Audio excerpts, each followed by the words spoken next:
Alrighty, Carmon2044 podcast. I'm your host, Aiden Carmon, and today we are simply going to talk about a story which I wish would have developed a bit more, but sadly has not. It's been a month since the incident of Cayler Ellingson's death. Mr. Ellingson was hit by a car and died after a political discussion. The driver of which shall not be named because he does not deserve publicity for this.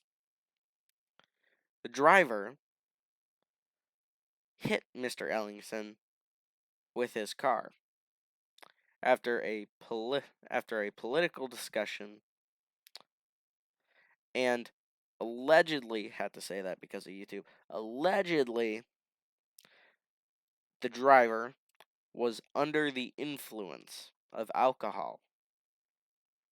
So, first off, he's not okay to drive, alright? Second off, it's just a red flag to have a political discussion with a drunk person, alright? Now,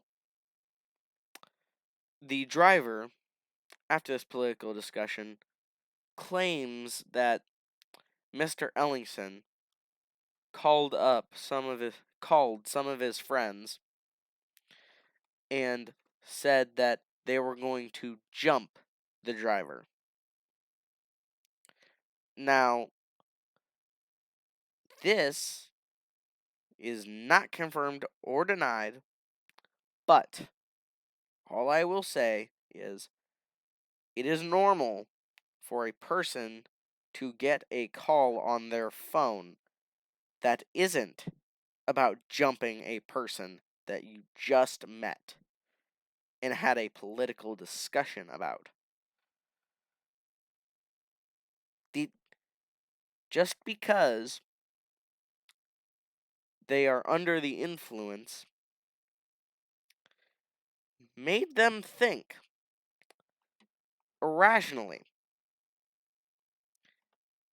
And so the driver, I guess out of pure instinct, gets in his car and hits Mr. Ellingson with said car.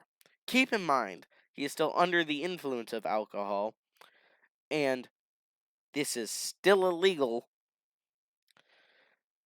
Hits Mr. Ellingson with his car, and then drives away from the scene. Alright, so we got 3 crimes there. We got driving under the influence, criminal vehicular homicide. Alright, that makes 2. Leaving the scene of a crash involving a death is another crime. Although he should have been charged twice for that, because he later returned to the scene of the crime because he felt bad, called the police, and then left again. And so, not really sure why he was not charged with 2 accounts of leaving the scene of a crash involving a death, but, okay.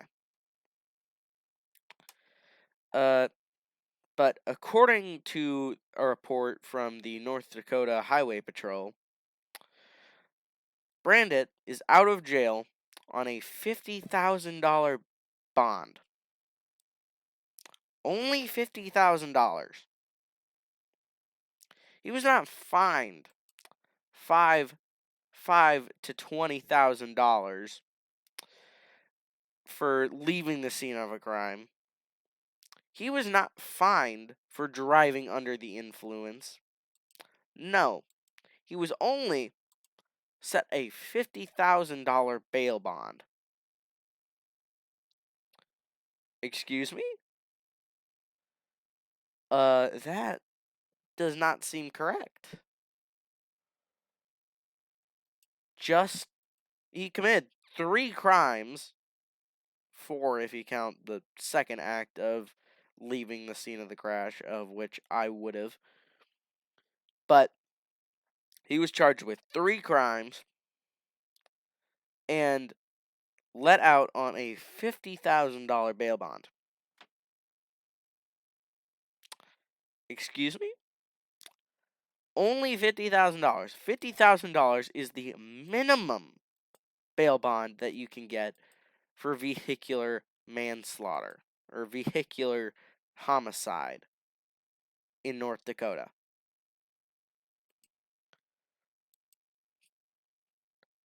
How is this not? How is there not any more? It's only $50,000. Now, I'm not the only one that was frustrated by this. This happened over a month ago. And once this happened, North Dakota, their attorney general, Drew Wrigley, I believe I'm saying that right. Drew Wrigley posted on social media, quote, outrageously, in this case, it is alleged the suspect admitted that his actions were motivated by a dispute over political beliefs, end quote. So he admitted, the driver admitted, I did this because of a political dispute. Over politics. Mr. Ellingson was a conservative and the driver was left. But this is even the Attorney General of North Dakota is fed up with the crimes connected to the left. These violent acts over politics is too much. We shouldn't be fighting over politics this much. Politics should not divide a country, but should make one country strong. That is what politics is about. To better your country with the influence of the people. That is the basis of America. And yet, when we decide that we will split into a two-party system, that is basically what America is nowadays. Once we do that, once we make parties, once we split into 2 parties, and we start to harm each other over simple things like political disputes, that is when our country takes a turn for the worst. Drew Wrigley also said, there is no place in civil society for this hateful violence. I call on all North Dakotans to join me in praying for Cayler Ellingson and his family and condemning any and all political motivated crimes. I also call on all Americans, including political leaders, to end this type of rhetoric. Political violence has become all too common and must come to an end. Political violence must come to an end. Could not have said it better myself. Political violence is tearing this country into 2. The violence between 2 parties may break the union of which this country is based upon. This country, as I see it, is made up of 50 different countries with all one central government. We are a union. We work together all the time. Because states work together all the time. Because we are part of the union. What started the Civil War was the breakaway from the union. Now, this is what scares me.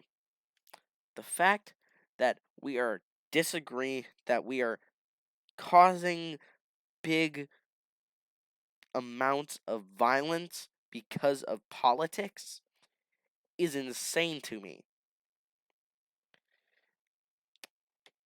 This cannot happen. If this country falls into a civil war again, might I add, this will not turn out well. America is the number one superpower in the world. We are the strongest country on the earth. But if we destroy ourselves from the inside, that destroys all that is great about our country.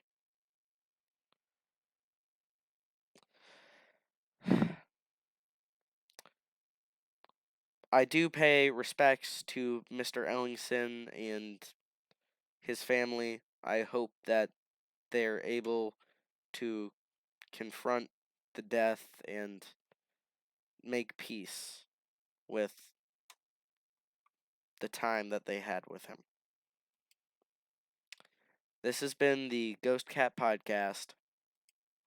The Carmon2044 podcast. Thank you.